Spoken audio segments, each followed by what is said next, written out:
Hello, good evening friends. This is India here. Today we are going to discuss the chapter 3 of class 6A physics. The chapter name is force.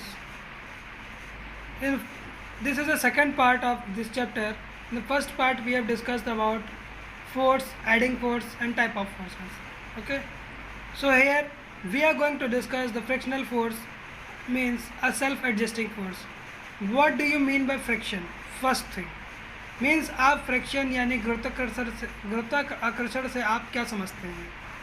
गुरुत्वाकर्षण यानी कि friction यानी कि जब हम चलते हैं और हमारे पैर ज़मीन पे घिसकते हैं उसको हम फ्रिक्शन बोलते हैं. ठीक है, तो चलिए पढ़ते हैं इसके डेफिनेशन के बारे में सीधा. The force that acts between the two surfaces which are in contact is called frictional force. यानी कि जब कोई दो चीज़ें आपस में कांटेक्ट में हो उनके बीच में जो फोर्स लगती है उसको फ्रिक्शनल फोर्स बोलते हैं. ठीक है, इसकी कुछ कैरेक्टरिस्टिक्स है फ्रिक्शनल फोर्स की जो कि हैं. First, frictional force depend on the smoothness और roughness of the surface in contact. So friends, frictional force क्या है? वो अपने सरफेस के स्मूथनेस या रफनेस पर डिपेंड करती है. ठीक है, जैसे कि मान लीजिए अगर मैं फर्श पड़ी हो और उसके ऊपर हम तेल डाल दें तो कोई भी आसानी से स्लिप हो जाएगा. अगर स्मूथ होगा तो, अगर रफ होगा तो वो स्लिप नहीं होगा, तो वो नहीं गिरेगा. फिर ये एक सेल्फ एडजस्टिंग फोर्स है, यानी कि हम इसको अपने मुताबिक कम या ज़्यादा कर सकते हैं. ये जो होता है हमेशा मोशन का अपोजिशन में खड़े होकर उसको कम करता है. ठीक है, मान लीजिए अगर फ्रिक्शनल होता ही ना, तो अगर फ्रिक्शन ना होता तो हमारा रोड पे चलना, साइकिल चलाना ये पॉसिबल ही नहीं होता. बट ये है तो भी प्रॉब्लम है, क्योंकि अगर कहीं ज़्यादा हो गया तो हम गिर जाएंगे, कम रह गया तो हम चल नहीं पाएंगे. सो ये एक ज़रूरतमंद दुश्मन है. ठीक है, चलिए अब हम आगे पढ़ते हैं. The magnitude of frictional force depend on the extent of roughness और smoothness of the surface in contact. If the surfaces are quite rough then the frictional force will be more. ये सरफेस ज़्यादा ही rough होगा तो frictional force ज़्यादा होगी. But यदि surface जो होगा स्मूथ होगा तो फ्रिक्शनल लेस होगा, फ्रिक्शन जो होगा वो कम होगा. ठीक है, देखिए यहाँ पर लिखा भी है एक ज़रूरतमंद दुश्मन फ्रिक्शन यानी गुरुत्वाकर्षण एक ज़रूरतमंद दुश्मन. कैसे? ये हमारी लाइफ में बहुत ही बड़ा रोल प्ले करता है, यूज़फुल भी है यानी कि योग्य भी है, और हमें इसकी ज़रूरत भी है ताकि, और ये हानिकारक भी है और हम इसको घटा भी सकते हैं. अब हम इसके एडवांटेज यानी कि इसके मीन्स इसके फ़ायदे क्या हैं और इसकी हानियाँ क्या हैं. तो सबसे पहले हानि ही पढ़ ली जाए, वही ज़्यादा फ़ायदेमंद है. तो देखिए हम पढ़ते हैं सबसे पहले उसकी हानि क्या है. सबसे पहली हानि ये है friction wear away the sole of our shoes. अगर फ्रिक्शन ज़्यादा होगा तो हमारे जूते घिस जाते हैं. वैसे ही अगर रोड पे टायर्स की बात की जाए तो अगर आप मोटरसाइकिल रोड पे चला के आए तो देखिए उसके जो टायर होते हैं एकदम ब्लैक हो जाते हैं, और अगर भाई आप मिट्टी में चला एकदम धूल भरे धुंधले एकदम गंदे लगने लगते हैं. और जब हम रोड पे चला के आते हैं काफ़ी दूर तक तो हमें ऐसा लगता है कि जैसे हमने इन रोड को अभी साबुन से धुल के एकदम नए नए लगवाए हैं. ठीक है, उसके बाद में दूसरा एग्जाम्पल है, कोई भी आदमी फिसल के गिर सकता है अगर फ्रिक्शन ज़्यादा हो.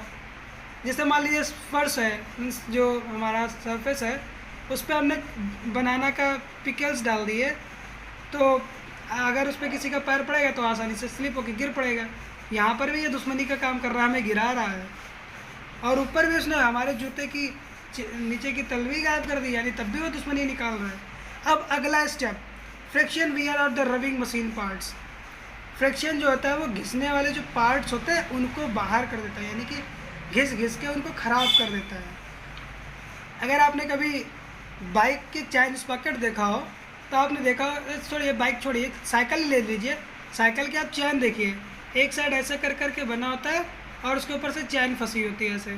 फिर आप कुछ समय तक देखते हैं कि ये जो जिसमें ये चैन फंसी होती है हमारी साइकिल की, ये चैन वाले घिस घिस के एकदम छोटे हो जाते हैं, और फिर इनका नीचे वाले कलर से इनका कलर एकदम वाइट होता है. क्या इसका मतलब क्या है कि वो एक दूसरे को घिस रहे हैं. ठीक है, रगड़ रहे हैं, इसके अंदर फ्रिक्शन हो रहा है. फ्रिक्शन से हीट भी प्रोड्यूस होती है, भाई जब किसी अभी आप अपने हाथों को आपस में रगड़िए तो हीट तो प्रोड्यूस होगी ही, इसलिए फ्रिक्शन से हीट भी प्रोड्यूस होती है। ठीक है। Friction slows down motion, friction से मोशन भी स्लो होता है, यानी कि फ्रिक्शन ज़्यादा होगा तो मशीनें धीमे चलेंगी। Friction reduces the efficiency of machine, friction के कारण मशीन्स की एफिशिएंसी कम हो जाती है, यानी कि मशीनों का काम करना कम हो जाता है, उन्हें वेस्टेज ज़्यादा होने लगता है। अगर किसी से मान लीजिए हमारे पंखे की वायरिंग खराब हो जाए तो पंखा बहुत टाइट घूमेगा, यानी कि लाइट ज़्यादा लगेगी और काम कम करेगा पंखा, इसलिए कहते हैं friction reduces the efficiency of machines. Friends अब हम आगे पढ़ेंगे एडवांटेजेस ऑफ फ्रिक्शन, यानी कि इसकी ज़रूरत की चीज़ें क्या है, फ्रिक्शन से हमारा क्या लेना देना है, कि वो हमारा दुश्मन होता है और फिर उसके बाद में उसके हमें ज़रूरत भी पड़ती है। तो देखिए पहली ज़रूरत क्या है, friction enable us to walk without slipping, यानी फ्रिक्शन ही जो है वो हमें बिना स्लिप किए हुए चलने में मदद करता है।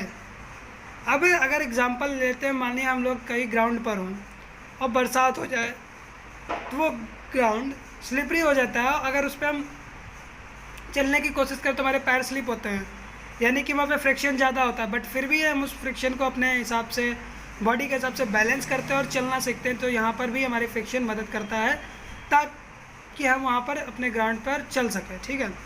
Friction enable us to write and draw on paper, friction की मदद से ही मैं ये लाइन खींच पा रहा हूँ, अगर फ्रिक्शन ना होता तो मैं ये लाइन कहीं ऐसे खींचता और आगे तक निकल जाता, और अगर फ्रिक्शन ज़्यादा होता तो मैं ऐसे निकल जाता, और कम होता तो मैं यहाँ से पेंसिल ही नहीं ले सकता था। इसलिए कहते हैं कि फ्रिक्शन की मदद से हम लिखना या फिर पेपर पे ड्रॉ करना सीखते हैं। फ्रिक्शन की मदद से ही हमारी मैच स्टिक जलती भी है, क्योंकि देखिए अगर मैच स्टिक को हम जिस तरीके से पकड़ते हैं उसमें वो साइड में इस तरीके के कट बने होते हैं, उन कट्स के ऊपर जब माचिस की तीली मारते हैं तो ही हमारी माचिस की तीली जलती है, जिसका मतलब है कि फ्रिक्शन हमें माचिस की तीली जलाने में भी आसानी से काम वर्क कराता है। Friction enable us to cut wood with saw, friction की मदद से ही हम लकड़ी को काटते हैं, वो भी आरी की मदद से। ठीक है।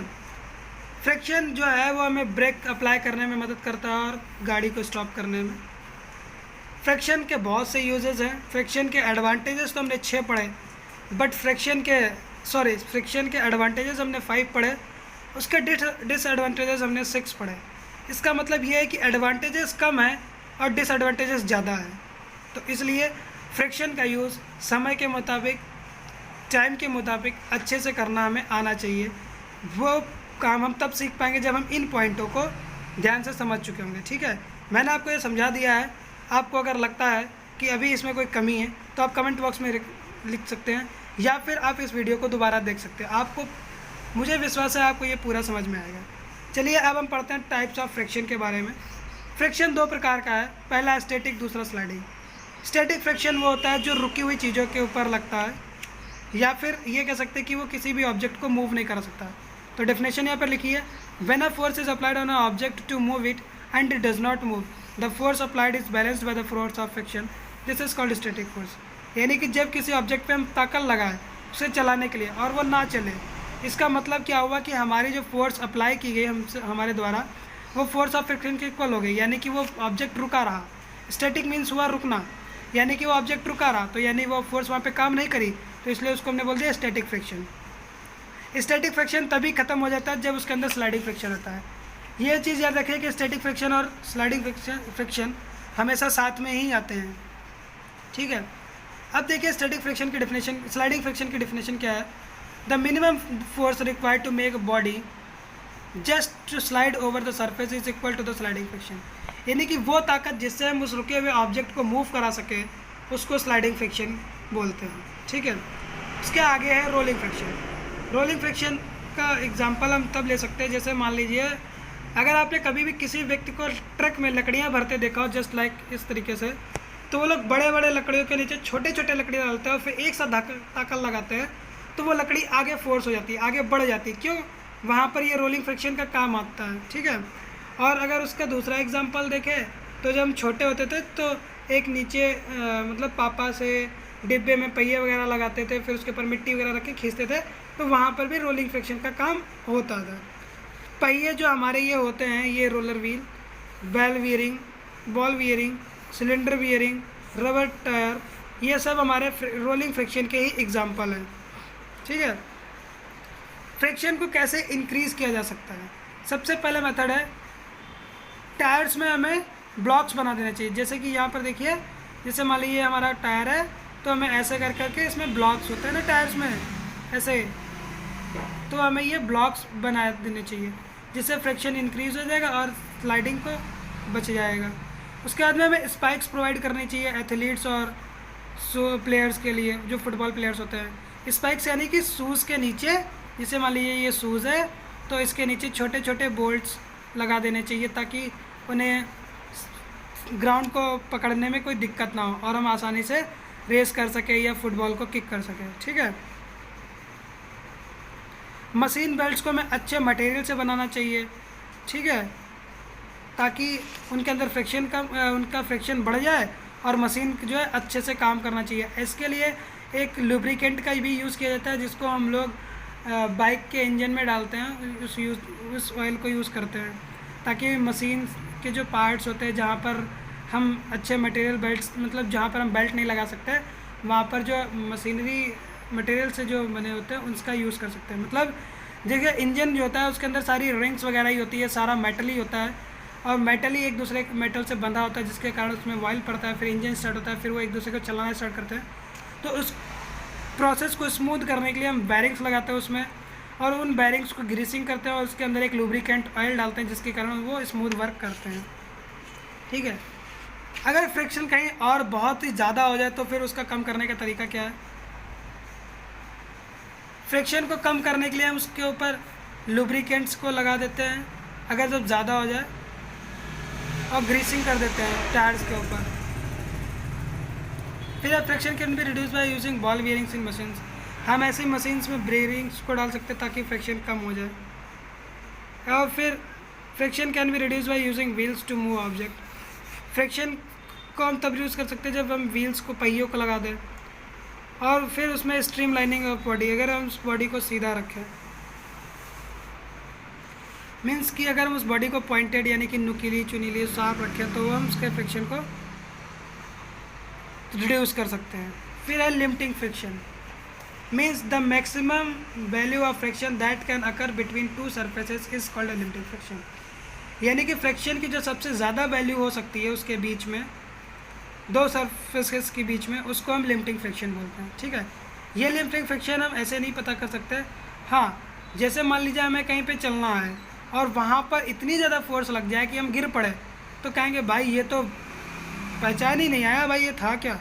उस चीज़ को बोलेंगे लिमिटिंग फ्रिक्शन, यानी कि पता ही ना चले, वो हमारे पास इतना फ्रिक्शन आ जाए कि हम उसका अंदाज़ा भी ना लगा सके कि इतना फ्रिक्शन हमारे पास आ सकता है, उसको बोलते हैं limiting friction. Thank you friend, this is all for today, and here your chapter is also ended. If you want to more videos like this, please like, share and subscribe my channel. I hope you like this video. Thank you. Please subscribe my channel, as it will help you in study and also helpful for me. Thank you. Use sanitizer and wear mask, as these are the only precautions which we are using today to make us safe and our family safe. Thank you.